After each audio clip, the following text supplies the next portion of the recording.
a marché avec Abraham, le Dieu qui a marché avec Isaac, le Dieu qui a marché avec Jacob, avec Israël, marchait aussi en lui.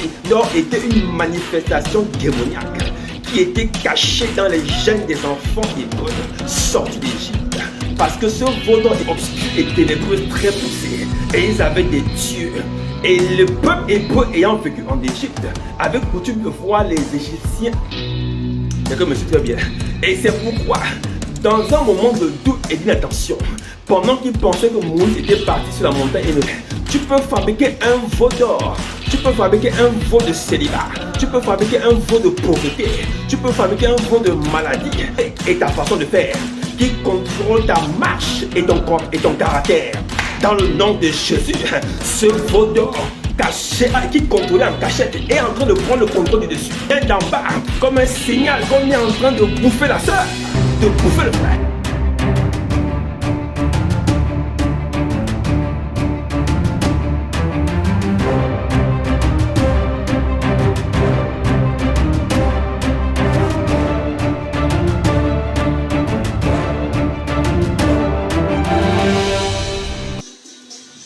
Shalom, shalom, bonsoir, bonsoir.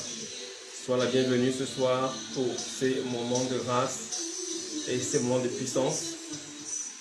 Je te souhaite un bon confort d'écoute pendant que nous nous préparons à rentrer dans notre programme de pleine vie. Amen, amen. Alors connecte-toi, de là où tu es, connecte-toi. Nous voulons te voir en ligne pour des temps puissants d'échange et de partage de la parole de Dieu. Alléluia.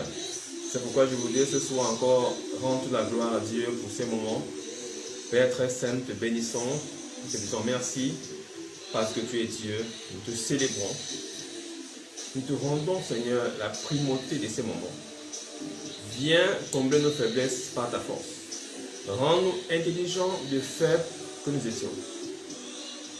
Déverse ta lumière parmi nous ce soir, afin que la grâce, la puissance se révèle au milieu de nous au nom de Jésus.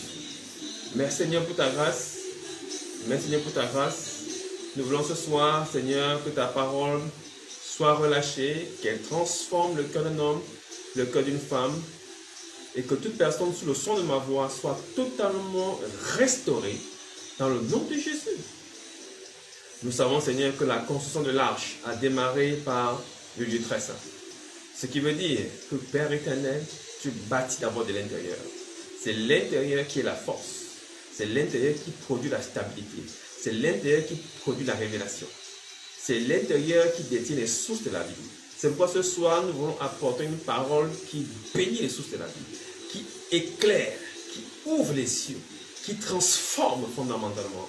Au nom de Jésus de Nazareth. Amen. Je sais qu'après ce programme, Seigneur, la vie d'un homme et d'une femme ne sera plus jamais la même. Je sais qu'après ce programme, Seigneur, la vie d'une famille ne sera plus jamais la même. Je sais qu'après ce programme, Seigneur, la foi d'un homme et d'une femme sera propulsée à la prochaine étape dans le nom de Jésus. Amen. Alors, sois connecté et partage, amen, amen, partage à tes frères, à tes sœurs, dans le nom de Jésus. Partage, s'il te plaît, partage, amen, amen, et que Dieu te bénisse. Waouh, waouh, waouh. Béni sois-tu, toi qui es connecté. Béni sois-tu, toi qui es connecté. Voilà. Que Dieu vous garde, que Dieu vous bénisse. Shalom, shalom à toi qui es connecté. Shalom. Nous sommes ensemble pour des moments épiques, des moments puissants, des moments de révélation de sa parole. Alors, nous sommes dans notre quatrième partie de foi et croyance. Amen, amen. Intitulée foi, croyance et karma. Alléluia. Shalom, shalom à toi qui te connecte en ce moment. Shalom, shalom, sois béni. Au nom de Jésus. Shalom, shalom, sois béni. Alors, je voudrais te rappeler que nous sommes dans notre quatrième partie. Et tu es sur la communauté Mathéo. Mathéo qui est le mot grec de Matthieu 28, 19. Verset dans lequel le Seigneur donne ce commandement. Allez et faites des nations des disciples. Enseignez-les ce que je vais commander. Et baptisez-les au nom du Père, du Fils et du Saint-Esprit. Alléluia.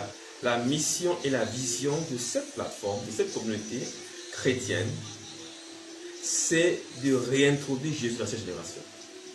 Afin que tu saches qui tu es en Christ Jésus, ce que tu es en Christ Jésus et ce que Christ peut faire à travers toi.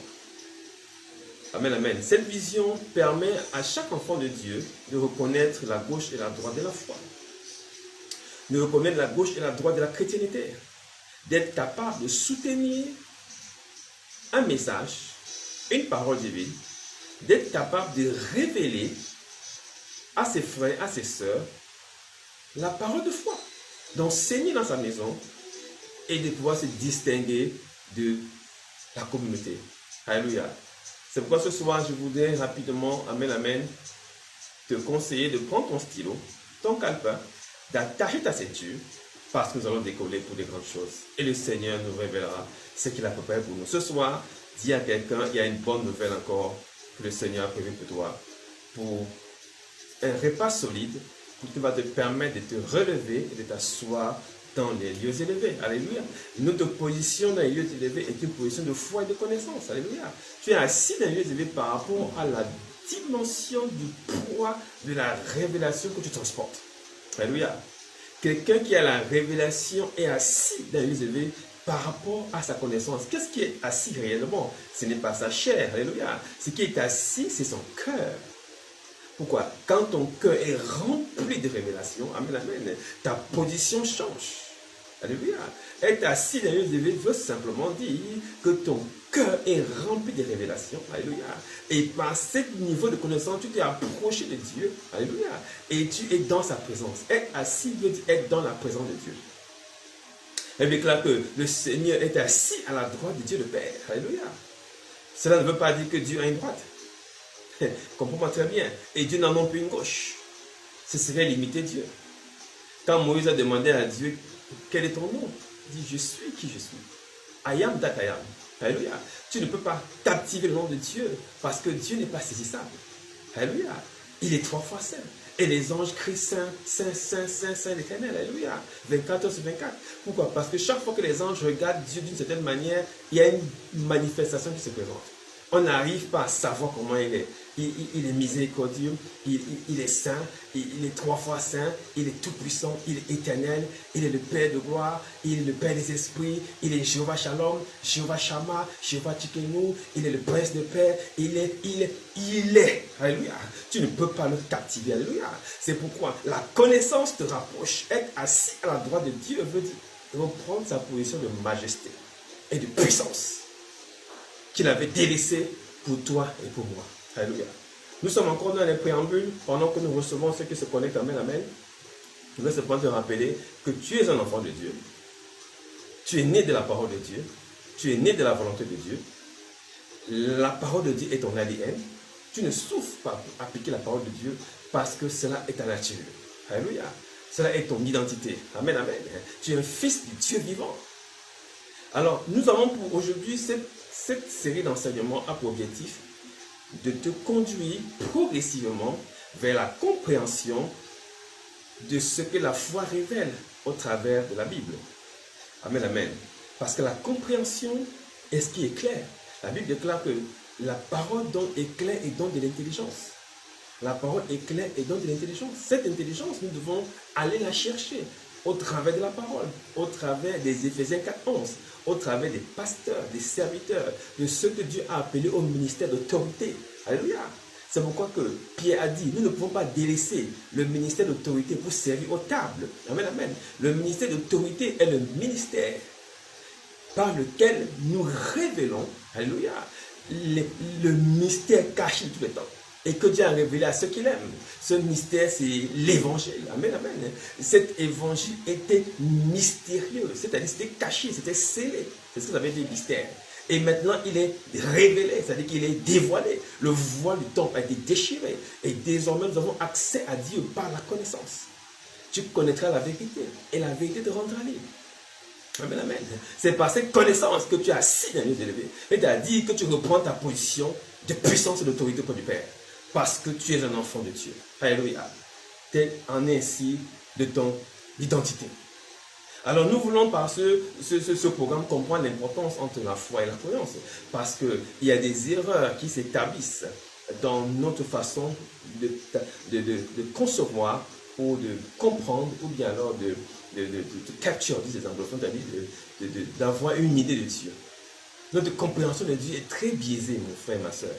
Notre compréhension de Dieu est très biaisée. Elle est des fois galvaudée par des attitudes religieuses, c'est-à-dire qui nous lient simplement à la parole, mais nous n'en comprenons pas l'essence. Alléluia. Plusieurs personnes ont des attitudes religieuses étant en Christ. Pourquoi? C'est quoi la religion? C'est toute attitude qui te permet de te lier à la parole, mais sans la comprendre. Amen, amen. Tu dois pouvoir discerner entre la foi et la croyance. Et aujourd'hui, nous voulons aborder la foi, la croyance et le karma. Non pas la prétention ce soit par la grâce de Dieu de faire une étude universitaire. Nous sommes en train de thématiser pour ouvrir. Pourquoi? Parce que la volonté de ce programme, c'est de pouvoir mettre sur la table, déblayer le champ lexical de la parole de Dieu, afin que tu puisses parcourir la Bible en tout état de cause, afin que ta vie soit complètement transformée par la révélation de la parole de Dieu, afin que tu puisses mettre en place les commandements que Dieu a donnés. Écoute-moi, tu ne peux pas appliquer ces commandements s'il n'est pas avec toi. Tu ne peux pas marcher selon Dieu si lui-même n'est pas avec toi. Alléluia.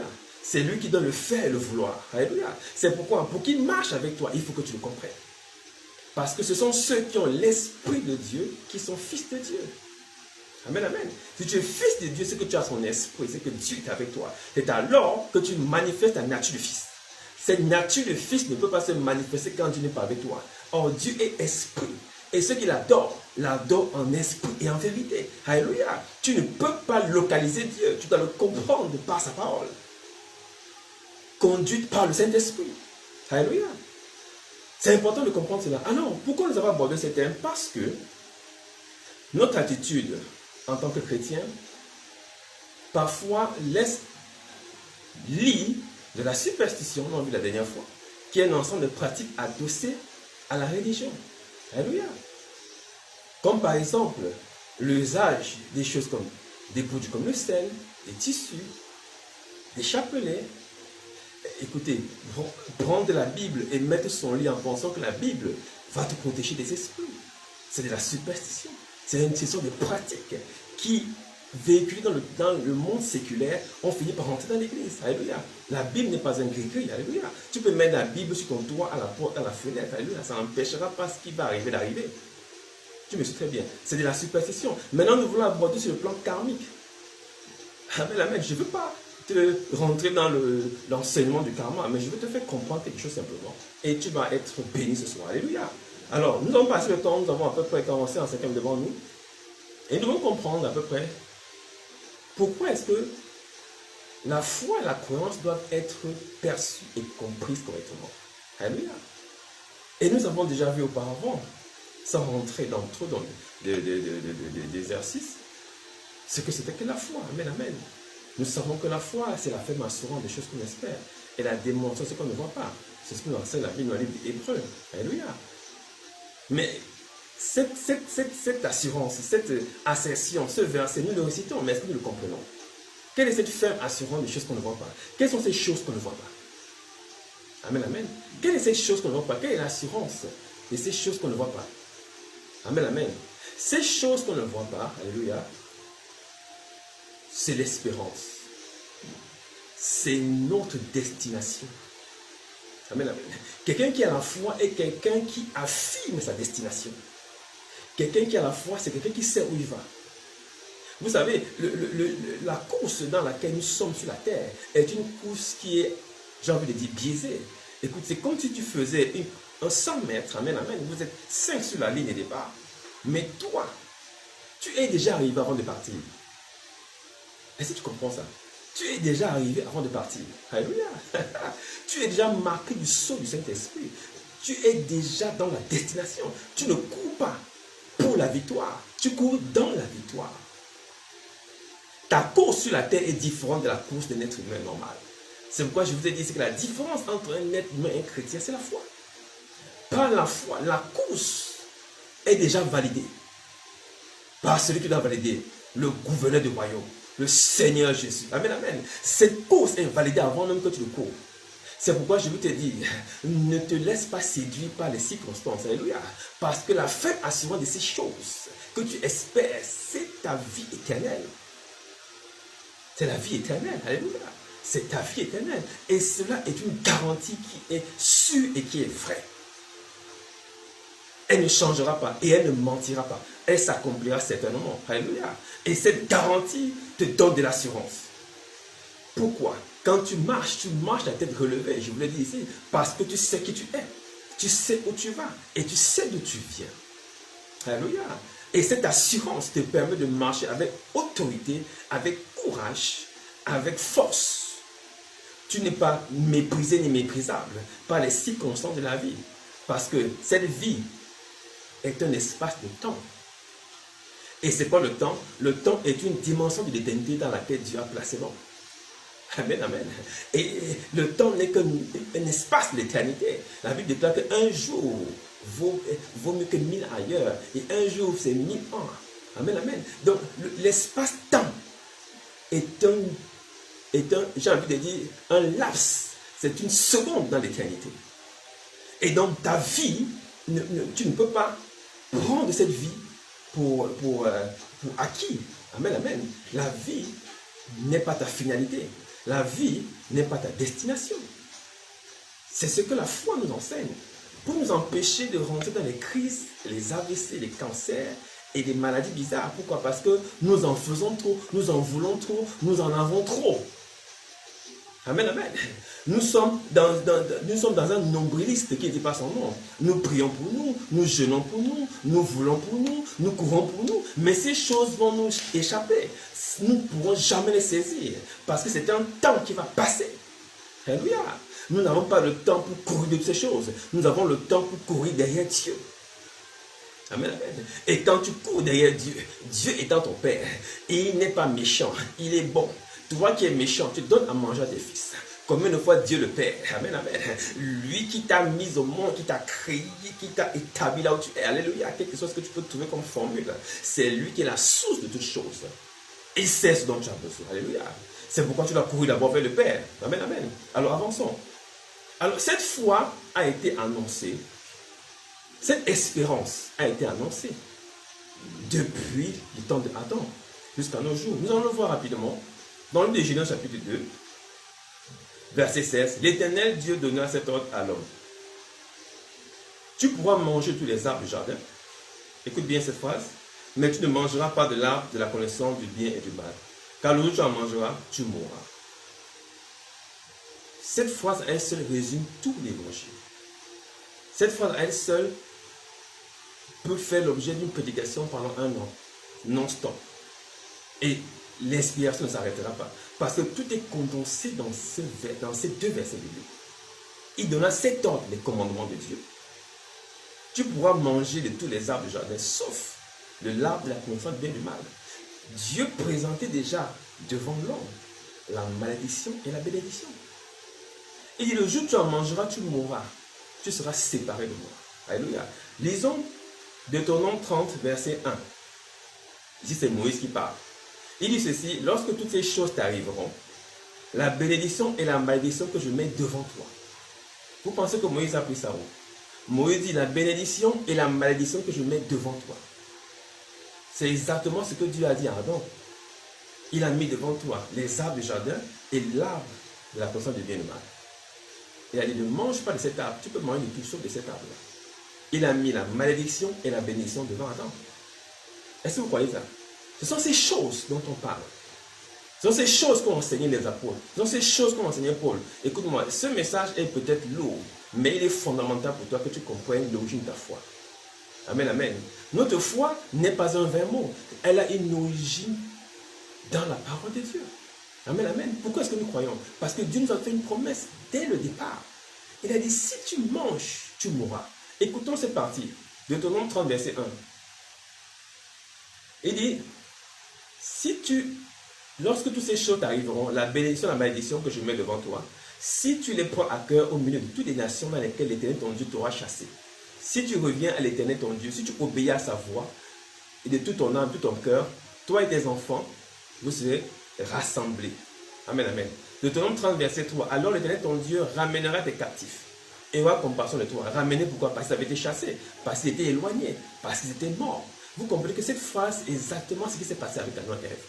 Il dit, l'Éternel ton Dieu ramènera tes captifs, aura compassion de toi.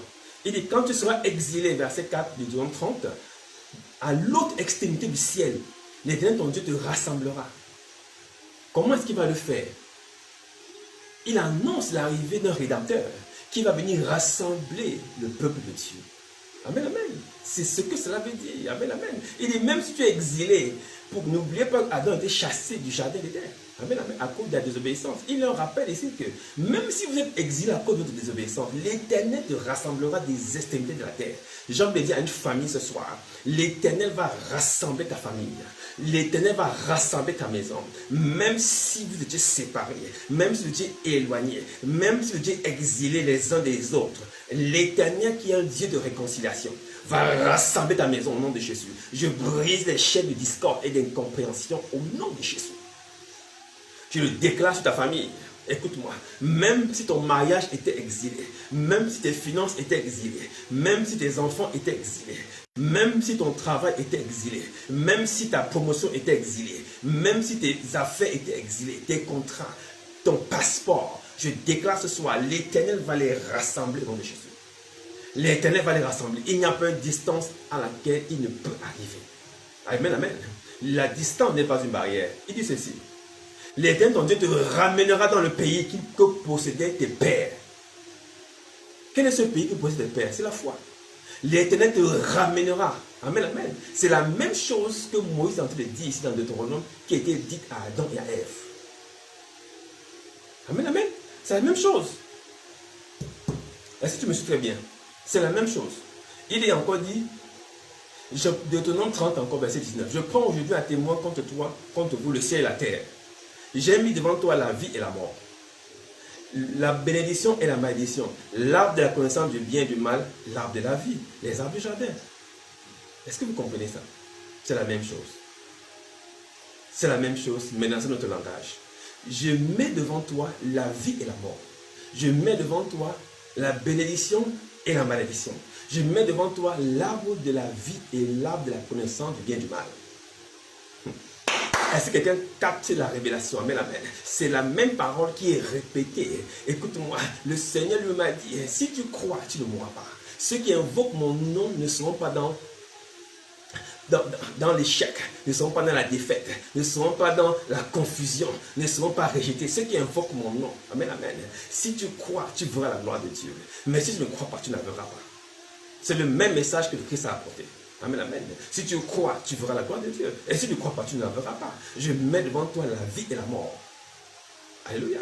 Je mets devant toi la bénédiction et la malédiction. La bénédiction, c'est la réconciliation.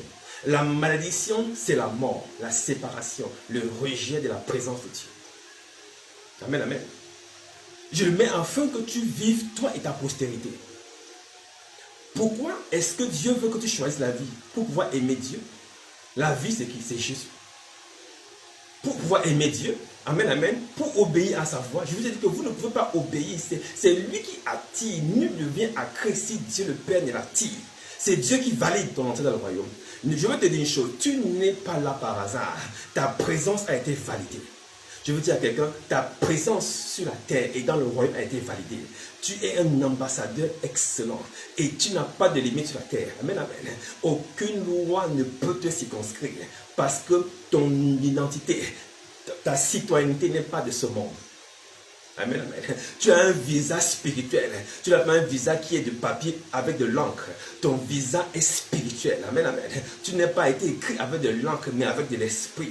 C'est pourquoi tu traverses les frontières humaines, les frontières spirituelles, les frontières invisibles comme les frontières visibles. Il a dit, je mets devant toi, je prends à témoin le ciel et la terre. Écoute-moi, le monde visible, le monde invisible sait qui tu es.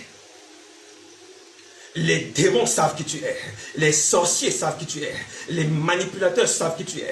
Les enchanteurs savent qui tu es. Pourquoi? Parce que tu as été choisi devant une multitude de témoins. Et ça ne s'est pas fait en cachette. Ils savent qui tu es. Pourquoi? Tu as la marque du Saint-Esprit dans ton cœur. Et par cette marque, tu ne peux pas défaillir. Ta foi est ferme. Parce que tu es accroché à ton espérance. Amen, amen. Et donc, en disant ces choses, Dieu est en train d'annoncer à ces gens, il y a une espérance. Il y a une espérance. Si je mets devant toi la bénédiction et la malédiction, cela veut dire que la bénédiction a un auteur, la malédiction a aussi un auteur. Amen, amen. Qui est l'auteur de la bénédiction? Qui est l'auteur de la réconciliation? C'est Jésus-Christ. qui nous a donné un ministère de réconciliation. Amen, amen. Écoute-moi, tu as reçu un ministère excellent, un ministère de réconciliation, qui est basé non pas sur la lettre, mais sur l'esprit. Parce que la lettre tue, mais l'esprit vivifie. C'est ton ministère. Tu as un ministère de réconciliation. C'est-à-dire, tu es capable, par la puissance de la parole de Dieu qui est dans ton cœur, de juger les situations. Tu peux juger les maladies, tu peux juger les querelles et disputes, tu peux juger les déceptions, tu peux juger les frustrations par la foi en Jésus-Christ. Cette foi te positionne et te donne de la hauteur. Alléluia. Tu n'es pas quelqu'un qu'on peut juger, mais toi tu peux juger de toutes choses. Pourquoi? Parce que tu as l'Esprit de Dieu. Est-ce que tu me suis très bien? Je pourrais prendre plusieurs exemples comme ça pour te montrer les fondements de la foi. Alléluia. Les fondements de la foi. Comprends très bien ces choses. Amen, amen. Et donc Dieu nous donne cette opportunité de choisir. Maintenant, qu'est-ce qui se passe? Alléluia. Nous avons maintenant une conception qui des fois surprend quand vous comprenez ces choses. Qu'est-ce que ces choses impliquent? Qu'est-ce que ces choses nous révèlent? Ces choses nous révèlent que notre identité est céleste. Ces choses nous révèlent que nous ne sommes pas de ce monde. Ces choses nous révèlent que nous sommes enfants du royaume. Ces choses nous révèlent que nous ne sommes pas sous la loi du péché et de la mort. Nous sommes sous la loi de l'esprit de vie en Jésus. Ces choses nous révèlent que nous sommes morts au péché et nous vivons désormais en Christ. Ces choses nous révèlent que Christ est mort avec nous, alléluia, et qu'il est ressuscité avec nous, alléluia. Ces choses nous révèlent que la mort, son aiguillon, sa puissance a été brisée.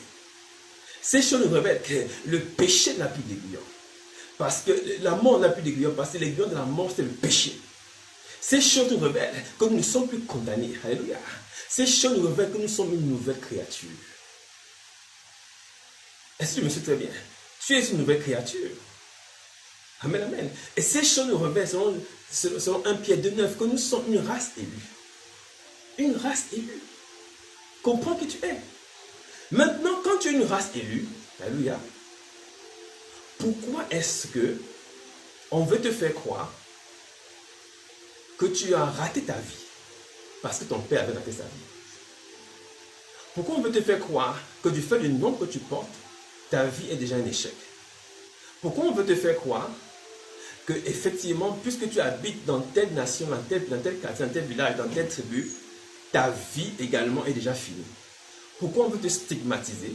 Pourquoi est-ce que ta vie spirituelle est stigmatisée? Alléluia. Pourquoi ta vie est catégorisée? Vous savez, c'est dans les poulaillers qu'on catégorise les poules, les gens veulent dire les poussins.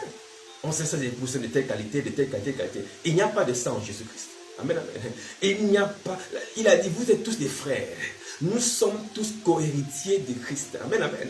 Il n'y a pas de sous-co-héritier, de grand co-héritier, de demi-co-héritier, de tonton co-héritier, de tata co-héritier. Nous sommes tous co-héritiers. Il n'y a pas de demi-mesure. Amen, amen. Donc ta position est une position ferme et pleine. Il n'y a pas de demi-position. Écoutez, le karma est un terme qui vient effectivement de l'Inde, parce que c'est de là-bas que ces sciences ont été créées, l'hindouisme, le jaïnisme et toutes ces sciences indiennes et asiatiques, amen, amen, ils ont pour principale vision que nos actions déterminent le résultat de nos vies. Alléluia. Nos actions déterminent les résultats de nos vies. Ça, c'est la loi du karma. Écoute-moi. Il dit ceci, les actes et les fruits que nous récoltons sont les conséquences des actes que nous avons posés. Soit dans cette vie comme dans la vie antérieure. Pourquoi? Parce que le backbone, c'est-à-dire que l'ossature, dans la colonne vertébrale de cette loi, c'est la réincarnation. Cela voudrait dire que nous avons plusieurs vies. Nous nous réincarnons plusieurs fois. Écoute-moi très bien. Nous, chrétiens, nous ne sommes pas dans cette dimension. Amen, amen. Nous ne croyons pas à la réincarnation. Amen, amen. Parce que ce n'est pas du tout la vérité. Amen, amen. Ce n'est pas du tout la vérité. Mais croire que les actes que tu poses produisent des résultats. Alléluia. C'est ça qui est dangereux dans la foi de l'enfant de Dieu. C'est ce qui est dangereux dans la foi de Dieu. Pourquoi? Parce que la foi n'est pas une morale. La foi n'est pas moralisatrice. Écoute-moi. D'après le karma, la chance se mérite. par des bons comportements. Et la malchance peut être évitée en respectant les règles morales. Du fait, comme on le rappelle le dicton, on récolte ce qu'on a sémé. Vous savez, cette phrase-là est une phrase karmique. On récolte ce qu'on a sémé. Tu as sémé quoi? Tu peux me dire ce que tu as sémé? Amen, amen. Est-ce que tu penses que le papillon peut être comptable de ce que la chenille a sémé? Amen, amen. Ce que tu étais hier a été détruit sur la croix. Alléluia. Tu es une nouvelle créature. Et il n'y a plus de rapport entre Christ et Bélial. Et il n'y a plus de rapport entre la lumière et les ténèbres. Hier, tu étais ténèbres. Maintenant, tu es lumière. Qu'est-ce que les ténèbres vont revendiquer la lumière? Qu'est-ce que les ténèbres peuvent revendiquer la lumière? Rien du tout. Il n'y a aucun rapport. C'est-à-dire, si on faisait des équations mathématiques avec des asymptotes ou avec des cosinus et des sinus, on chercherait les points de contact entre les ténèbres et la lumière, on ne trouverait pas. Amen, amen. Aucune équation scientifique ne peut mettre un rapport entre les ténèbres et la lumière. Tu n'es pas comptable de ta vie quand tu es dans les ténèbres. Ce qui était ténèbres a été coulé sur la croix. Désormais, tu es maintenant lumière. Amen, amen. Et dans le fait d'avoir cette façon de voir la vie, je souffre parce que mon père n'avait pas de nom, on ne m'a pas poussé, je n'ai pas pu aller à l'école, je n'ai pas pu faire mes diplômes, je n'ai pas pu faire ceci, je n'ai pas pu faire cela, on ne m'a pas fait ceci, on ne m'aide pas, on ne me soutient pas. Ça, c'est croire au karma. Je vais te choquer ce soir, tu ne le savais pas, mais c'est croire au karma. C'est croire qu'il y a une action qui peut déterminer ta vie. Or, il y a une seule action qui a déjà déterminé ta vie. Cette action s'est faite il y a 2023 ans. Elle s'est faite sur la croix de Golgotha.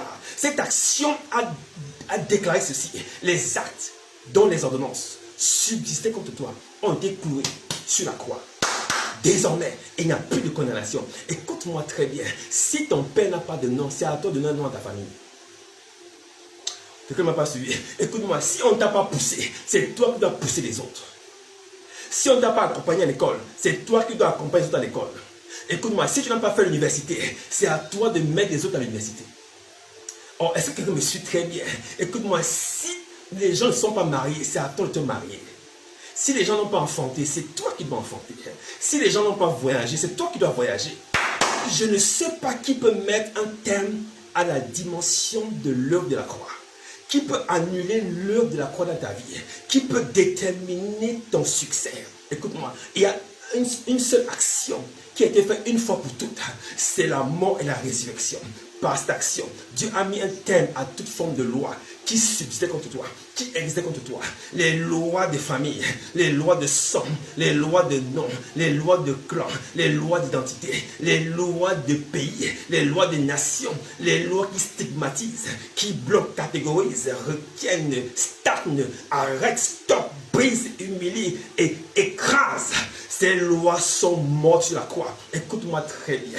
Pierre qui s'appelait Simon, fils de Jonas. Simon veut dire quelque chose qui n'est pas stable, quelque chose qui est palpitant, quelque chose qui croit aujourd'hui et ne croit pas demain. Et c'est ce qui s'est passé. Il a dit, je ne peux pas te laisser, je paraphrase. Jésus a dit, cette nuit même, après que le coq ait chanté 3 fois, tu vas me renier. Il a dit, moi jamais, tu ne me connais pas, moi Simon, je suis quelqu'un de dangereux.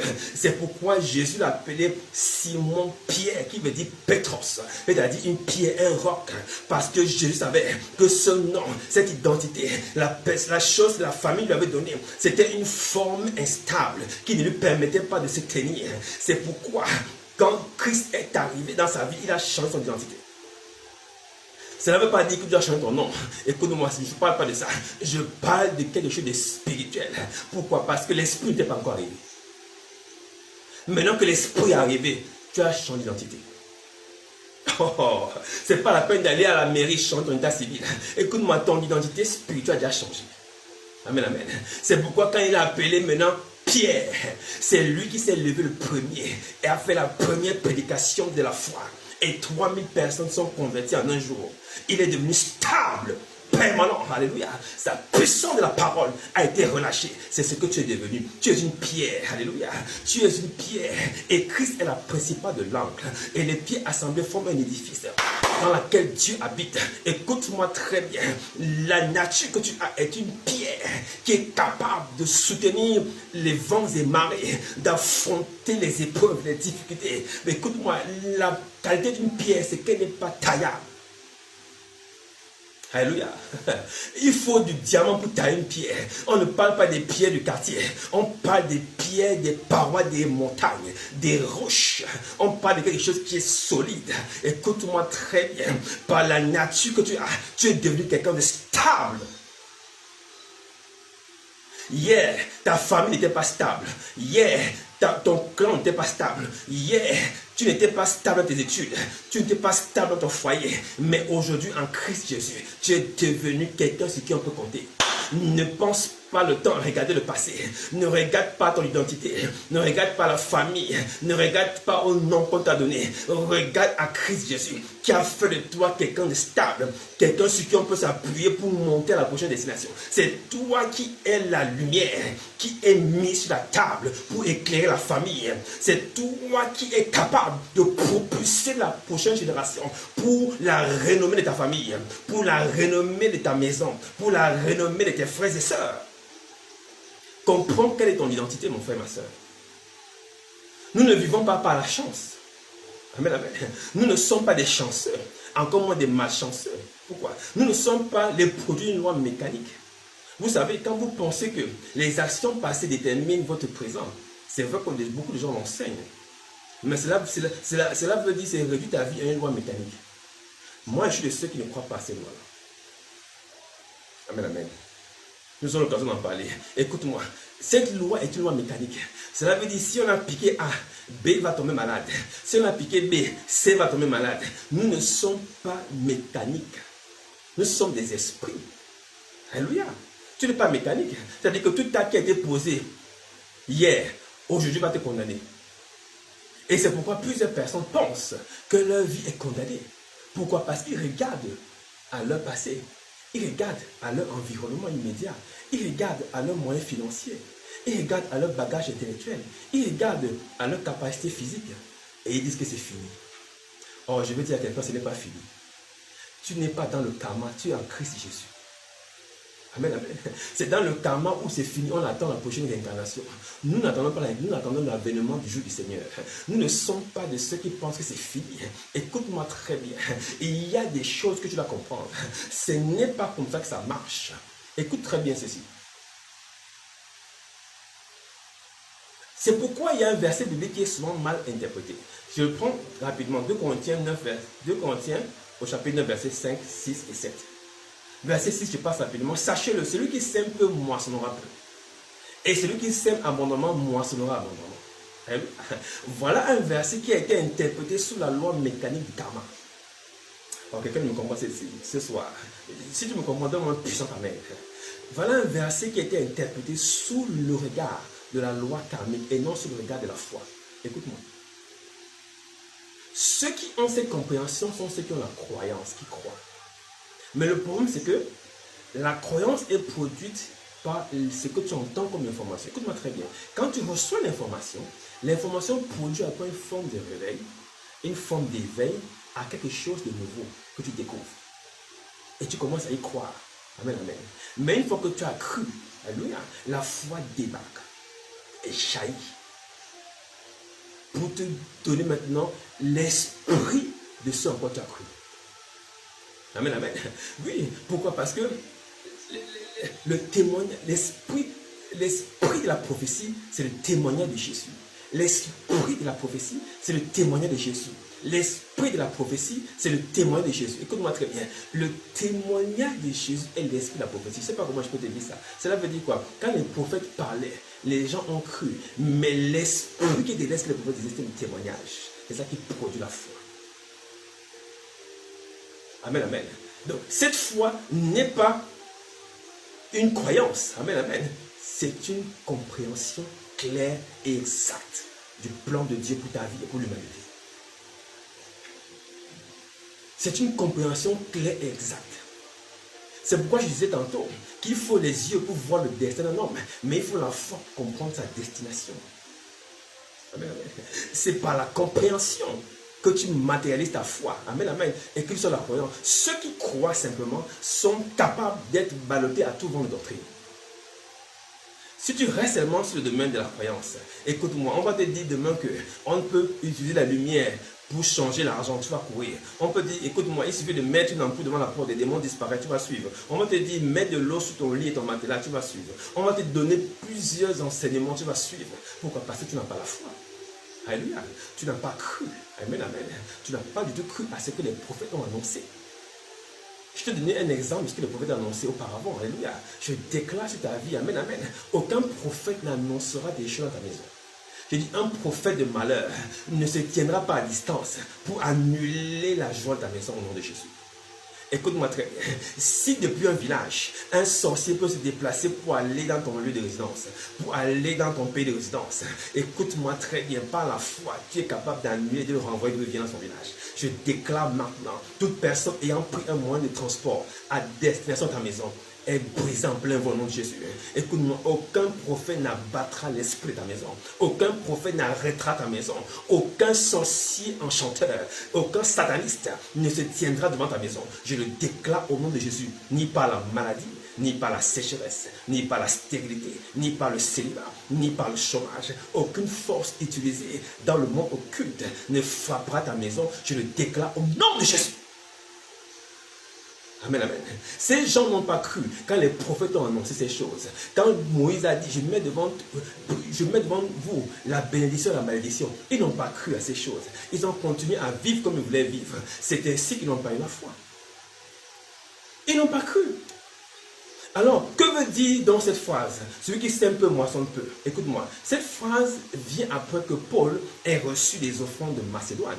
La Macédonie a rassemblé tout ce qu'il avait comme bien financier et matériel et l'a mis au pied de Paul pour dire, voilà ce que nous te donnons pour le ministère que Dieu t'a donné.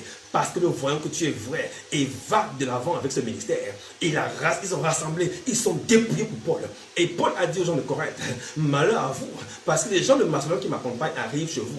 Et vous avez vu ce qu'ils ont fait pour moi. Là où je viens vers vous, préparez-vous, ne soyez pas avares.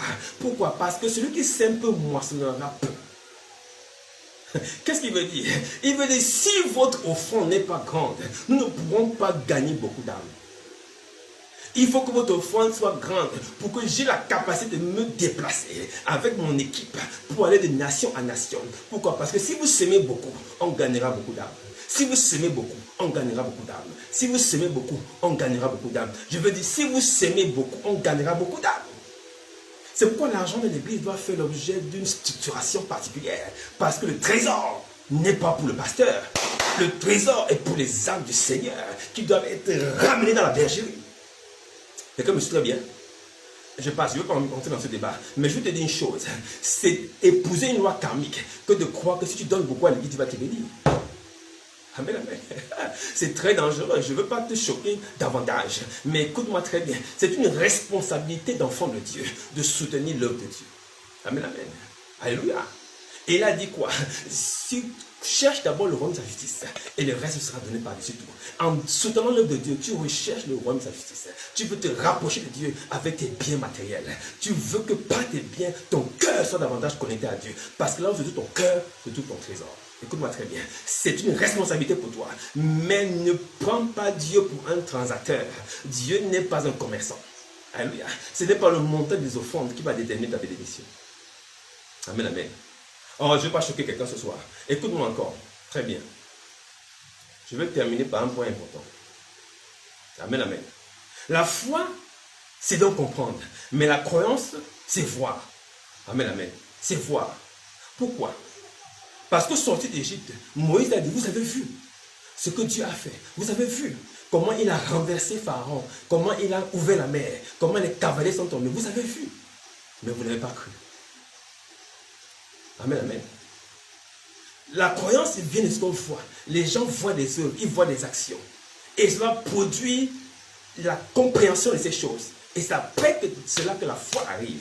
Mais si déjà tu ne crois pas à ce que Dieu a fait, comment vas-tu avoir la foi? Amen, amen. comment vas-tu avoir la foi? Si tu continues à douter, comment vas-tu avoir la foi? Alléluia. L'ennemi de la foi, c'est l'incrédulité. C'est le doute. Quand tu doutes, ta foi ne peut pas se manifester. Pourquoi? Parce qu'elle n'a pas de support. Parce qu'elle vient sur quelqu'un qui croit déjà. Amen, amen. Et elle vient se positionner maintenant pour te donner l'esprit de ce en quoi tu as cru. Pour te donner la révélation de ce en quoi tu as cru. On va avoir une révélation tout à l'heure. Une très bonne révélation qui va te faire du bien. Écoute-moi. Après avoir vu, tu dois comprendre. Quand Moïse s'étonne, il dit, mais vous avez vu comment Dieu a renversé les chars et les cavaliers? Malgré ça, vous n'avez pas cru. C'est pourquoi Dieu a juré par son nom qu'ils ne verront pas Canaan. Il n'y a que Josué et Caleb qui sont sortis de cette génération, sortis d'Égypte. 2 personnes. C'était incroyable. Tout le monde est mort au désert parce qu'ils n'ont pas cru. Dieu avait besoin qu'ils croient pour qu'ils puissent ajouter la foi dans leur croyance. Amen, amen. Alléluia. Et tu me suis. Deutéronome 29, Moïse convoqua tout Israël et leur dit, vous avez vu tout ce que l'Éternel a fait sous vos yeux dans le pays d'Égypte, à Pharaon, à tous ses serviteurs. Vous avez vu. Vous avez vu, vous n'avez pas vu. Oui, mais croyez maintenant. Maintenant, qu'est-ce qui se passe? À notre époque, nous ne sommes plus en Égypte. Nous ne sommes plus là pour... Nous ne sommes plus chez Pharaon. Amen, amen. Maintenant, nous devons comprendre ces choses spirituellement. Maintenant, voir, écoute-moi très bien. J'ai envie de te dire quelque chose de particulier. Amen, amen. Écoute-moi très bien. Vous avez vu, aujourd'hui, qui fait voir? C'est le prédicateur. Maintenant, tu vois par la prédication. La prédication produit la croyance et aboutit à la foi. Ne me fais pas dire n'importe quoi. Amen, amen. Quand le prédicateur prêche, il te raconte les mêmes choses que Moïse a raconté aux autres.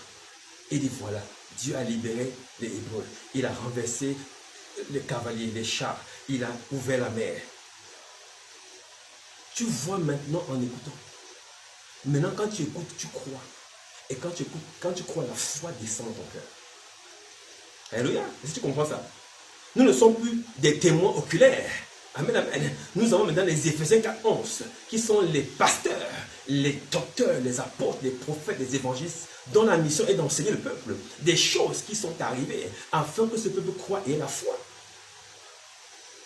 Mais que le peuple ne croit pas pour aller vers le karma, ne croit pas pour aller dans les superstitions. Pourquoi? Quand il n'y a pas de vision, le peuple est sans frein. Écoute-moi, quand il n'y a pas la foi, nous allons dans tous les sens. Nous allons dans la superstition, nous allons dans le karma, nous allons dans des choses bizarres et que nous voulons relier à la foi. Ça ne marche pas comme ça. Ça n'est pas la foi. Amen, amen. Ézéchiel 11:12. Vous saurez que je suis l'Éternel dont vous n'avez pas suivi les ordonnances et pratiquer les lois. Mais vous avez agi sur les lois des nations qui vous entourent. Écoute-moi, quand tu ne crois pas, tu commences à imiter les autres. Tu commences à vouloir rentrer dans certains milieux ésotériques. Tu commences à vouloir appliquer certaines lois magiques. Tu commences à aller, pourquoi? Parce qu'il n'y a plus de vision. Puisqu'il n'y a pas de foi, il n'y a personne pour prêcher l'évangile. Amen, amen. Et même quand on prêche, tu ne le crois pas. Et de ce fait, la croyance t'amène dans le yoga, dans le bouddhisme, dans le taoïsme, le shintoïsme, le New Age et toutes ces choses. Tu commences à te perdre dans le chemin. Amen, amen. Je vais passer because of time. Exode 7, verset 17. Ainsi parle l'Éternel. À ceci, tu connaîtras que je suis l'Éternel. Tu connais ces choses. Pourquoi? Quand ces choses sont prêchées, tu connais, tu reconnais que c'est Dieu. Ouais. C'est Dieu qui a libéré ces gens. C'est Dieu qui a fendu la mer. C'est Dieu qui a ouvert le Jourdain. Amen, amen. C'est Dieu qui a renversé Jéricho. C'est Dieu qui a détruit Sion et Magog. C'est Dieu qui a fait ces batailles. C'est Dieu qui a arrêté la lune et qui a arrêté le soleil. Écoute-moi, c'est Dieu qui a fait ces choses sur Ajalon et sur Gabaon. Il a arrêté la lune, il a arrêté le soleil. C'est lui qui a fait ces choses. Quand tu commences à croire, tu commences à comprendre que c'est Dieu qui l'a fait. Alors tu le connais à travers ses œuvres. Et en le connaissant, la foi commence à se produire. La foi commence à se produire. Amen, amen. Mais quand tu ne reconnais pas cela, tu renies le témoignage et tu renies la foi. Écoute, Exode 10, verset 2. Je vais terminer bientôt. C'est aussi pour que tu racontes à tes fils et aux fils de ton fils. C'est quoi ça? C'est la prédication. Dieu dit ça à Moïse, que ce que tu es en train de faire là, c'est pour que tu racontes à tes fils et aux fils de ton fils comment j'ai traité les Égyptiens. Comment j'ai fait quoi? J'ai traité les Égyptiens. Et quel signe j'ai fait éclater au milieu d'eux. Et vous saurez par là que je suis l'Éternel. Est-ce que quelqu'un comprend quelque chose? vous allez raconter à vos fils. C'est en racontant, en prêchant l'évangile, que nous permettons aux gens de voir en esprit ce qui s'est passé il y a plus de 4000 années. Et par cette compréhension, la foi commence à se produire. Et dans la foi vient de ce qu'on entend. Vous comprenez maintenant d'où vient cette phrase. Et ce qu'on entend vient de la parole de Dieu. Est-ce que vous comprenez maintenant d'où ça vient? Ça vient de là. La foi vient de ce qu'on entend. Pourquoi? Parce qu'il faut qu'on te raconte ce que Dieu a dit, ce que Dieu a fait. Amen, amen. Tous les versets bibliques de la parole de la Bible ne sont pas la parole de Dieu. Amen, amen. Il y a des versets où Dieu parle et des versets où c'est les hommes qui parlent. Amen, amen. Des versets où Dieu parle. Et Dieu parle de façon claire et précise. Il dit, c'est pour que tu racontes à tes fils et aux filles de tes fils. Écoute, nous sommes en train de faire quoi? Nous racontons, nous sommes les fils d'une génération passée. Nous racontons aussi à nos fils ce qui s'est passé. Et après nous, nos fils vont raconter aussi à nos fils. On appelle ça comment? Le témoignage. On appelle ça encore comment? La prédication. On appelle ça comment? L'annonce de la bonne nouvelle. Quelque chose? L'annonce de la bonne nouvelle. Alléluia. L'annonce de la bonne nouvelle. C'est très important. L'annonce de la bonne nouvelle. C'est ça. Alléluia. Et regardons un exemple de loi, soi-disant karmique, dans l'interprétation de ces gens. Pourquoi? Parce que quand vous n'avez pas la révélation, vous allez forcément tomber dans le karma. Écoutez cette histoire, Jean chapitre 9, verset 1, une histoire terrible et palpitante, dont Dieu m'a fait grâce d'avoir la révélation. Jésus vit en passant un homme aveugle de naissance. Jésus vit en passant une femme célibataire. Jésus vit en passant un pasteur dont le ministère est accablé. Jésus vit en passant un homme qui travaille mais qui ne gagne pas ce qu'il mérite. Jésus vit en passant une femme qui est malade depuis sa naissance. Jésus vit en passant un enfant qui a des crises d'épilepsie. Jésus vit en passant une femme qui souffre des myomes et des fibromes. Jésus vit en passant une femme qui avait des calculs et des problèmes rénaux. Jésus vit en passant un homme qui avait un problème de cancer et d'AVC. Jésus vit en passant ta vie. Écoute-moi, je suis en train d'annoncer une bonne nouvelle. Amen, amen. Et les disciples lui firent cette question: Rabbi, maître, qui a péché? Est-ce que tu es célibataire parce que quelqu'un a péché? Si tu n'as pas des enfants, qui a péché?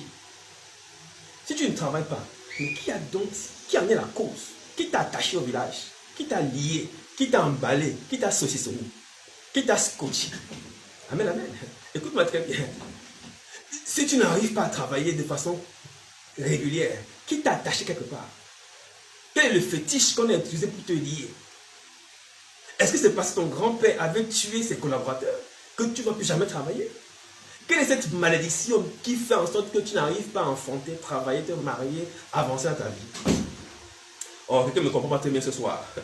Et Jésus a dit, ils ont dit, mais qui a péché? Cet homme ou ses parents? Pour qu'ils soient nés aveugles. Qui a péché pour que tu passes par là où tu passes en ce moment? Qui a péché pour que tu vives ta propre vie? Oh non, c'est ton homonyme.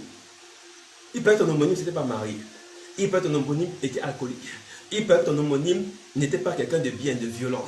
Il peut être ton homonyme, était quelqu'un qui ne restait pas avec des femmes ou qui n'épousait pas des hommes.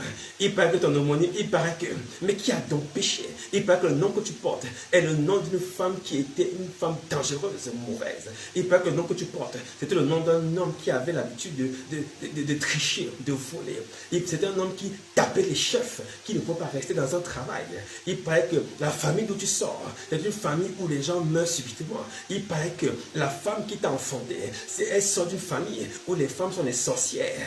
Il paraît que là où ton père revient, on mangeait des enfants, on tuait les enfants. Il paraît que toutes ces choses nous sont parvenues et nous ont accablés, nous ont stigmatisés, nous ont catégorisés, nous ont bloqués, nous ont abattus avant le combat. Amen, amen. Nous sommes morts avant d'avoir attaqué l'ennemi. Alléluia. Parce que la nouvelle que nous avons reçue, de par l'origine du soi-disant péché, nous a accablés, nous a liés. Nous étions déjà liés avant d'aller lier l'ennemi. Alors écoute la réponse du Seigneur. Écoute la réponse du Seigneur. Je veux que tu sois connecté. C'est très très grave ce que je vais te dire ce soir. Écoute la réponse du Seigneur. Alléluia. Jésus répondit, ce n'est pas que lui ou ses parents aient péché, Tu ne souffres pas par un quelconque péché d'un parent. Et tu me suis très bien. Tu n'as pas de retard parce que quelqu'un t'a bloqué quelque part. Tu n'es pas limité parce qu'il y a un homme qui retient ta vie. Oh, écoute-moi très bien. Il n'y a pas une force qui est au-dessus de ta capacité. Alléluia. Il dit, ce n'est pas que lui ou ses parents aient péché, mais c'est afin que les œuvres de Dieu soient manifestées en lui. Amen, amen. Tu es la plaque marketing de l'œuvre de Dieu sur la terre. Tu es la lettre de Christ sur la terre. Tu es celui qui va manifester la gloire de Dieu sur la terre. C'est parce que les œuvres de Dieu doivent être manifestées à travers ta vie. Et tu comprends très bien. Écoute-moi très bien.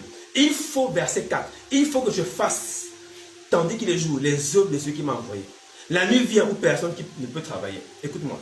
Ces gens pensaient que le karma bloquait les vies des gens. Parce que s'ils disent que qui a péché, ça veut dire que s'il y a une action antérieure, cette action a produit des effets dans sa vie aujourd'hui. Si tu penses et tu crois et tu acceptes que tu souffres par rapport à une cause passée, tu te trompes. Je dis, tu te trompes. Si tu penses que tu es limité à cause du nom que tu portes, tu te trompes. Si tu penses que tu es limité à cause de la couleur de ta peau, tu te trompes. Si tu penses que tu es limité parce que tu vis là où tu vis, tu te trompes. Si tu penses que tu es limité parce que tu n'as pas fait de grandes études, tu te trompes. Si tu penses que tu es limité parce que physiquement tu n'as pas le potentiel nécessaire, tu te trompes. Amen, amen. Tu te trompes. Mais par contre, tu dois manifester la gloire de Dieu. Tu es fait pour faire éclater la gloire de Dieu. Tu es fait pour faire briller la gloire de Dieu sur ta face. Tu es fait pour faire l'œuvre de Dieu sur la terre. Écoute-moi très bien. Quand le Seigneur répond à cette question, il prend une digression, il dit ceci. Il faut que je fasse tandis qu'il joue les œuvres. Mais ce n'est pas la question qu'on lui a posée. Il n'a pas répondu à la question. Mais Jésus va faire quelque chose d'éclatant que personne n'a compris. Amen, amen. Juste après ça, verset 5. Pendant que je suis dans le monde, je suis la lumière du monde. Écoute-moi très bien. Toi, tu es quoi? La lumière du monde. Après avoir dit cela, il cracha à terre. Il fit de la boue. Il a dit quoi? Il faut que je fasse mes œuvres parce que bientôt il va faire nuit. Je suis encore là. Amen, amen. Jésus, oh, Saint-Esprit, aide-moi à faire comprendre à tes enfants cette révélation. Écoute-moi très bien. Il dit, je suis la lumière du monde. Après avoir dit cela, il cracha à terre et fit de la boue avec sa salive. Puis il appliqua cette boue sur les yeux de l'aveugle et lui dit, va, lave-toi au réservoir de Siloé. Non qui signifie envoyer. Il y alla, se lava et s'en retournant voyant clair. Apprête-toi à plonger en eau profonde de la révélation. Écoute très bien. Cet enfant est né aveugle. En réalité, cet aveuglement n'était pas un aveuglement physique. C'était un aveuglement spirituel. Quelqu'un ne m'a pas compris. L'aveuglement dont parle ici le Seigneur n'était pas l'aveuglement de la cécité que tu connais. C'était l'aveuglement de l'ignorance. C'était l'aveuglement des ténèbres. C'était l'aveuglement du paganisme, du païen. Comme tu me comprends très bien. Il a dit, il faut que je fasse mon ministère. Il a dit, il faut que j'ouvre les yeux des gens. Amen, amen. Je suis venu ouvrir les yeux des gens. Mon ministère, c'est d'apporter la lumière. Cet enfant est né aveugle. C'est comme toi hier, tu étais né aveugle. C'est comme moi, je suis né aveugle. Je sais dire, je suis né dans les ténèbres. C'est-à-dire, je suis né dans le péché. David a dit, regarde Seigneur, je suis né dans le péché. C'est-à-dire, je suis né aveugle. Pourquoi? Parce que le péché, le symbole du péché dans le langage hébreu, c'est l'ignorance. C'est les ténèbres. Nous sommes tous nés dans les ténèbres. Amen, amen. C'est-à-dire, nous sommes nés aveugles. Quelqu'un comprend quelque chose? Et il a dit ceci, il a craché de la salive. Amen, amen. Écoute-moi très bien, nous sommes dans la puissance de la foi. Nous ne sommes pas dans le karma. Ta vie n'est pas déterminée par le... Tu vas comprendre ça tout de suite. Ta vie n'est pas déterminée par le karma. L'œuvre de Christ sur la croix, l'œuvre de Dieu sur la croix, a brisé toute loi karmique, toute loi naturelle qui suffisait contre toi. Oh, tu n'es pas le fruit de ton homonyme. Tu n'es pas le fruit d'une identité familiale. Tu n'es pas le fruit d'une identité paternelle ou maternelle. Tu es le fruit de Dieu. Tu es la volonté de Dieu. Il dit ceci. La Bible dit ceci. Il cracha à terre et fit de la boue sa salive. Puis il appliqua cette boue sur les yeux de l'aveugle. Oh, quelqu'un comprend quelque chose? Amen, amen. Woo. Because of time. Alléluia. Because of time. Amen, amen. Écoutez, en crachant sur la terre, écoute-moi très bien, il manifestait déjà que de l'eau va sortir de lui. Et cette eau va tomber sur la terre, c'est-à-dire sur les nations. Vous me comprenez très bien. Amen, amen. Cette eau va tomber sur les nations, sur les cœurs. Oh! Et tout le monde va voir. Tout le monde va voir comment il va être crucifié sur la croix et comment l'eau va jeter sa côte. On va le témoigner partout la terre. Amen, amen. Pourquoi? Parce que l'eau qui va tomber sur le monde va faire de la boue. Quelqu'un me comprend très bien. Ça va faire de la boue. C'est-à-dire, écoute, j'ai envie de dire, c'est trop fort. Amen, amen. Et cette boue va être appliquée sur les yeux des gens. Amen, amen. C'est quoi cette boue? Écoute la parole de Dieu qui déclare ceci. La prédication de la croix est une folie. La boue là, c'est la folie. La boue, c'est ce qui est rejeté. La boue, ce qui est ça. La Bible déclare, il est la pierre angulaire qu'ont rejeté les bâtisseurs. Et la principale de l'angle, c'est la boue. On a rejeté la foi. Pourquoi? Parce que l'ennemi sait que la foi est capable de changer le destin de quelqu'un sur la terre pour qu'il atteigne sa destination sans problème. La foi est capable de renverser la vapeur de ton héritage et ton hérédité.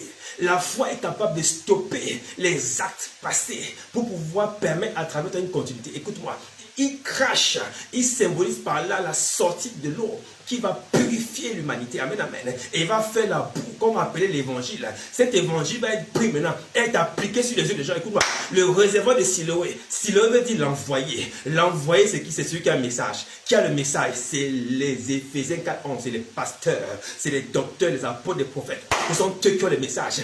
Il me dit par là, écoute-moi très bien, quand tu iras, après avoir entendu le témoignage, le pasteur va t'éclaircir ces choses et tu vas sortir de là en voyant clair. C'est l'œuvre qu'il est venu faire. Écoute-moi très bien. Il est écrit dans Romains 1:16. Dans Acte 26:17, je termine par là. Écoute-moi très bien. Je t'ai choisi du milieu de ce peuple et du milieu des païens vers qui je t'envoie, afin que tu leur ouvres les yeux. C'est Dieu qui parle à Paul. Il dit, je t'ai choisi afin qu'il passe des ténèbres à la lumière, qu'il passe de la boue à la propriété, qu'il passe de la boue à la propriété, qu'il passe des ténèbres à la lumière. Écoute-moi, je suis en présence de cet acte, étant en train de montrer l'évangélisation.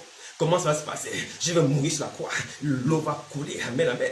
Et cette eau va jaillir sur la terre. Va couvrir la terre. On va prendre cette eau qui est le témoignage. Comme une boue. On va l'appliquer aux yeux de ceux qui viendront écouter ce message. Là où tu es assis en ce moment-là, je suis en train de mettre sur tes yeux la boue de l'évangile. Ce que les hommes appellent la folie. Ah, écoute, tu me dis très bien. Je suis en train de mettre tes yeux dans ton entendement la folie. Je suis en train de détruire la sagesse des sages, l'intelligence des intelligents, par cette boue que j'applique dans ton cœur. Et tu vois clair maintenant. C'est pour te dire, écoute-moi très bien, l'aveuglement qui t'avait indexé à ta naissance. Je veux dire, le célibat qu'on avait collé sur ta porte à ta naissance. Je veux dire, la mort subite qu'on avait collé à ta naissance. Je veux dire, la stérilité qu'on avait collée sur ta maison à la naissance. Je veux dire, l'esprit de divorce qu'on a collé à ta maison à ta naissance. Je veux dire, l'alcoolisme et la sexualité débordante qu'on a collé à ta maison à la naissance. J'ai envie de dire, les maladies chroniques et continuelles qu'on a collées à ta maison à la naissance. Par l'application de l'évangile, par la puissance de la foi, je déclare, cette chose est renversée au nom de Jésus. Elle est renversée. Écoute-moi, quand tu vas vers l'envoyé, tu retournes en voyant clair. Je déclare ce soir au nom de Jésus, par la puissance de l'évangile, qui est une puissance pour le salut. une puissance pour le salut. Je déclare que ta vie se clarifie dans le domaine de la santé. Ta vie se clarifie dans le domaine du mariage. Ta vie se clarifie dans le domaine des affaires. Ta vie se clarifie dans le domaine académique, dans le domaine conjugal, dans le domaine des enfants. Ta vie se clarifie dans le domaine du travail. Ta vie se clarifie, se bonifie dans le domaine de ton salaire, dans le domaine de ta promotion professionnelle. Je dis ta vie se clarifie dans ton ministère. Tes dons spirituels deviennent évidents. Ta vie se clarifie. La Bible déclare, il se retournant voyant clair. Après ce programme, tu vas voir clair. Écoute, ta vie n'est pas un karma. Tu n'es pas le sujet des actions passées. Tu n'es pas le sujet des erreurs du passé. Tu n'es pas le sujet des parents qui ont agi au passé. Tu n'es pas le sujet des initiations familiales. Tu n'es pas le sujet des lois qui ont été établies avant ta naissance. Écoute-moi très bien. Hier, tu étais une chenille. Maintenant, tu voles très haut. Tu es un enfant de Dieu. Tu n'es pas limité par ces choses. L'évangile est venu séparer ta vie ancienne de la nouvelle vie que tu mènes maintenant. Alléluia. Pourquoi? Parce que par la mort et la résurrection sur la croix, quelque chose s'est passé. Il y a eu un bouleversement. Les yeux des aveugles sont ouverts. Les yeux des aveugles sont ouverts. Les yeux des aveugles sont ouverts. C'est ça la manifestation de la gloire de Dieu dont parlait Jésus. Alléluia. Est-ce que tu comprends très bien? Jésus avait un plan plus profond. Alléluia. J'espère que tu comprends ce que je veux dire. Jésus avait un plan plus profond. Il ne pouvait pas le comprendre. Il a dit non. Ce n'est pas son père qui a péché. Pourquoi? Parce que ce que son père a fait avant n'a pas d'importance.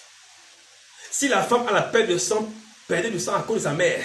Écoute-moi, dès qu'elle a touché le pan de la robe de Jésus, le sang s'est arrêté. Écoute-moi, là où Jésus a mis le point final, c'est terminé. Et il a mis ce point final à la croix. Par sa position à la croix, écoute-moi, il a mis un terme aux lois iniques, aux lois sataniques, aux lois villageoises, aux lois nationales, aux lois provinciales, aux lois cantonales qui te poursuivaient et qui parlaient encore contre toi. Ces lois ne sont plus sous ton règne. Alléluia. Tu n'es plus sous le règne de ces lois autant pour moi. Tu as changé de juridiction. Tu es maintenant sous la loi de l'esprit de vie en Jésus. Or, ces choses, on ne les comprend pas à l'esprit. Écoute-moi, ne cherche pas une manifestation physique de ces choses. Comprends ces choses par l'esprit. Tiens ton mental dans cette connaissance. Amen, amen. Et tu en seras béni. Tiens ton mental dans cette compréhension. Tu n'es pas né pour le karma. Qui a dit que parce que tes enfants sont... Écoute-moi, on ne peut pas lier la vie d'un homme à ses actes. C'est ce que ça veut dire. Nous sommes des enfants de Dieu.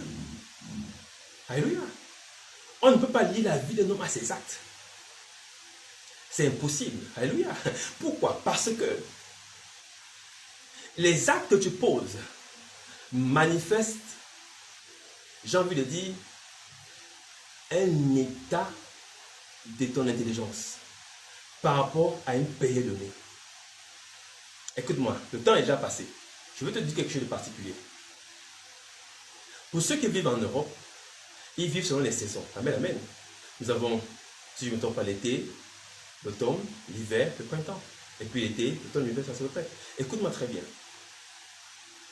Quand l'hiver arrive, écoute-moi très bien, il faut que tu captes cette phrase. Quand l'hiver arrive, en réalité, celui qui vit dans la période de l'hiver ne vit plus dans l'hiver. Il vit dans le printemps. Et comme je dis très bien. Quand l'automne arrive, je recule un peu. Quand l'automne arrive, amen, amen. Ceux qui vivent dans l'automne commencent déjà à voir l'hiver. Amen, amen. Pourquoi? Parce que l'automne est la mère de l'hiver. L'automne va enfanter l'hiver. Amen, amen. Donc celui qui vit dans l'automne, même si le ciel est beau, il sait que dans peu de temps, le ciel va s'obscurcir. La neige va commencer à tomber. Il va faire froid. Écoute-moi très bien. Et donc si tu arrives dans la vie d'un frère, pendant que c'est l'automne, tu penseras que tout va bien. Tu ne peux pas lire la vie d'un homme par rapport aux saisons. Amen, amen. Écoute-moi très bien. Quand l'hiver arrive, ce n'est pas l'hiver qu'on doit voir. On doit voir déjà le printemps qui s'annonce. Parce que l'hiver accouche le printemps. Écoute, quand la saison sèche arrive, la saison sèche, même si tu transpires comment, la saison sèche, c'est la pluie qui est déjà là. Oh, quelqu'un me comprend très bien. Est-ce que quelqu'un me comprend très bien? Quand la saison de pluie arrive, ne danse pas avec la pluie parce que la chaleur arrive. Quand la saison de pluie arrive, la chaleur arrive. Écoute-moi, la saison de pluie, en fait, c'est la sécheresse voilée. Est-ce que tu me suis très bien? Et la saison sèche, c'est la pluie voilée. C'est pourquoi tu dois comprendre. Tu ne peux pas lire la vie de quelqu'un par rapport aux saisons. Ce n'est pas possible. Pourquoi? Parce que là où tu le vois, il est peut-être dans la saison sèche de sa vie. Tu vois seulement la chaleur, tu vois le chanvre, tu vois l'alcool, tu vois la débauche, tu vois la fornication, tu vois le mensonge, mais c'est la saison sèche. Dans ce chanvre, il y a une pluie abondante qui va descendre. Oh my God, Jesus! I feel the Holy Ghost. Je dis, dans cette saison sèche, il y a une pluie qui est en train de se condenser. Les nuages sont en train de se rassembler. Oh, quelqu'un ne me suit pas très bien. Dans la saison sèche, les nuages ont pour obligat, ils n'ont pas le choix. Parce que c'est la saison d'enfantement de la pluie. On voit ta saison séchée. On voit ta saison chauffée. On te voit malade. On te voit à terre. On te voit célibataire. On te voit sans enfant. On te voit sans travail. Mais c'est la période d'enfantement qui se prépare. Il y a une période d'enfantement qui se prépare. La période là a une saison. Elle a un commencement. Elle a une fin. Mais ils ne verront pas la pluie arriver. Pourquoi? Parce qu'ils sont en train de suivre l'eau sur leur visage pour voir clairement si c'est la même personne. La saison sèche annonce la pluie. La saison sèche enfante la pluie. S'il y a la saison sèche, forcément, je dis forcément, je dis bien forcément, il y aura la saison de pluie. S'il y a la nuit, il y aura la journée. Et s'il y a la journée, il y aura la nuit. Écoute-moi, la nuit enfante la journée. La journée enfante la nuit. S'il y a un jour, il y a une nuit. Et s'il y a une nuit, il y a un jour. Et s'il y a une femme qui prie, il y a un Dieu qui répond. Et s'il y a un homme qui prie, il y a un Dieu qui répond. Laisse-moi te dire, ta saison n'est pas ta lecture. Ta saison n'est pas ta nature. Ta saison n'est pas ton identité. C'est quelque chose qui va passer comme la saison. On n'a jamais vu l'hiver durer plus de 12 mois, sauf dans les zones polaires, bien entendu. Même là-bas, l'hiver a une période, elle a un début, elle a une fin. On n'a jamais vu l'été durer plus de 15 mois. Écoute-moi, quand ça commence, on sait quand ça va finir. L'Éternel, ton Dieu, est vivant. Et il va mettre un terme bientôt à cette saison. Cette saison va s'arrêter pour une nouvelle saison. Laisse-moi te dire, une saison est une période de temps qui a été donnée pour te permettre de préparer ton avenir. C'est pourquoi je prie pour toi maintenant. Je veux stopper le flow parce que ça coule beaucoup dans mon esprit. Amen, amen. Je veux dire ce soir simplement dans ta vie. Tu n'es pas un enfant né du karma. Tu es un enfant né de la parole de foi. Amen, amen. Tu es né de la parole de foi. Alléluia. Tu es né de la parole de foi. Tu n'es pas né à cause des erreurs. Tu n'es pas une erreur de la nature, ni une erreur de la vie. Tu n'es pas une erreur de la vie. Alléluia. Tu es un enfant de Dieu, né par rapport à sa volonté, né selon son souhait et son désir. Oh, mon Dieu, mon Dieu, mon Dieu. Est-ce que quelqu'un est là ce soir? Est-ce que quelqu'un est là ce soir? Alléluia. La Bible déclare, je leur donne la vie éternelle et personne ne pourra les ravir de ma main. Tu as reçu la vie éternelle. Amen, amen. C'est cette même vie qu'on appelle la bénédiction. C'est ce que Dieu appelait l'arbre de vie. C'était la vie éternelle. Ce que Moïse a appelé la bénédiction, c'est la vie éternelle. Et Jésus est venu pour dire, il a dit dans Jean 3,16, afin que quiconque croit ait la vie éternelle. Cette même vie éternelle a été promise depuis Adam. Oh, quelqu'un ne me suit pas très bien. Tu es le produit de la vie éternelle. Tu n'es pas un enfant de ce monde. C'est pourquoi je déclare, toute loi familiale qui veut faire de ta vie une confusion, qui veut faire de ta vie le livre de ta vie, cette loi ce soir est complètement brûlée au nom de Jésus. Par l'œuvre accomplie de la croix, cette loi a été clouée et n'a plus d'effet dans ta vie au nom de Jésus. Elle n'est plus lisible. On ne peut plus lire ta vie à l'aune de ta famille. On ne peut plus lire ta vie à l'aune des affaires de ton village, de ta nation, de ton pays. La couleur de ta peau ne peut pas déterminer ta destinée. Je dis au nom de Jésus, ta vie ne marche pas selon la saison par laquelle tu passes. Je déclare au nom de Jésus, l'Éternel est ton secours, il est ton bouclier. Il viendra te prendre dans cette saison pour la prochaine saison. toute chaîne que Satan voudrait utiliser pour te bloquer dans la saison par laquelle tu passes, je déclare cette chaîne brisée au nom de Jésus. Tout moyen que les hommes, je dis bien les hommes, voudront utiliser pour te bloquer dans ta saison. Parce qu'il y a des saisons, et oui, qui sont provoquées par des hommes. Il y a des gens qui sont arrangés pour que tu passes par là où tu passes. Je dis toute personne, toute main humaine qui a agi en complot pour te maintenir dans ta position. Cette main est renversée au nom de Jésus. Je dis, il est normal que la pluie tombe, mais il n'est pas normal que tu demeures sur la pluie. Écoute-moi très bien, il est normal qu'il fasse chaud, mais il n'est pas normal que tu demeures sur la chaleur. Écoute-moi très bien, la chaleur a un temps, il y a un temps pour chaque chose. Tu ne peux pas rester la même saison tout le temps et tout le temps, tout le temps. Je refuse, je m'oppose à ce que la saison ne varie pas. Je déclenche le processus de variation des saisons de ta vie dans Jésus. Même la nature nous enseigne. Si la pluie ne fait pas suite au soleil, c'est des catastrophes. On ne peut pas demeurer longtemps sous la pluie et encore moins longtemps sous le soleil. Je dis la saison va varier. Je dégage toute l'odeur qui retient ta saison. La saison de ton annonce, la saison de ta manifestation est arrivée. La saison de ton élection est arrivée. La saison de ton relâchement est arrivée. La saison où tu vas briller comme un phare est arrivée. La saison où tes finances vont exploser est arrivée. La saison où ton ministère va se relever est arrivée. La saison où tes dons spirituels vont se manifester est arrivée. C'est ta saison qui est arrivée. Ta saison est arrivée. Tu n'es pas sous la loi d'un karma. Tu es sous la loi de l'esprit de vie en Jésus. Amen, amen. Et par sa grande miséricorde, il t'a régénéré pour une espérance vivante. Au nom de Jésus. Amen. Amen, amen, amen. Gloire à Jésus. Gloire à Jésus. Merci à toi qui es connecté. Et je bénis Seigneur pour ta présence. Amen, amen. Merci à toi qui es connecté. Que Dieu te bénisse. Et merci à toi qui as partagé ce like. Alléluia. Ce live était plein de révélations. C'était un message très lourd et très profond. Amen, amen. Nous n'avons fait que survoler le message. Amen, amen. C'est ça le problème de l'enseignement doctoral. Nous devons plonger pour être édifiés. Quand tu sors sur le message, ta vie spirituelle est regardée, reboostée. Amen, amen. Et Jésus est dans ton esprit à fond, à 100 à l'heure. Amen, amen. Tu ressens la vie couler en toi. Amen, amen. Ce genre de message a pour but de réintroduire Jésus dans ta génération. Et c'est pourquoi je bénis pour ta présence, parce que tu es béni par ce message, c'est-à-dire ce message te rapproche et te réconcilie davantage avec Dieu. Amen, amen. Et n'oublie pas naturellement, ce dimanche, amen, amen, du côté des Zion, nous sommes déjà en présentiel. Alléluia. Et nous sommes heureux de te recevoir à partir de 9h, derrière l'église évangélique, au carrefour GPS sur la route du Clado 2, dans Dogo. Ne rate pas ces moments puissants, amen, amen, pour partager la parole avec nous de façon physique, afin de ressentir un flot puissant. Amen, amen. Alléluia. Et nous témoignons de cela plus tard sur les plateformes pour ceux qui sont à l'international, en Côte d'Ivoire, au Sénégal, au Cameroun, en France, au Canada, qui nous suivent un peu partout. Amen, amen. Et même en Australie.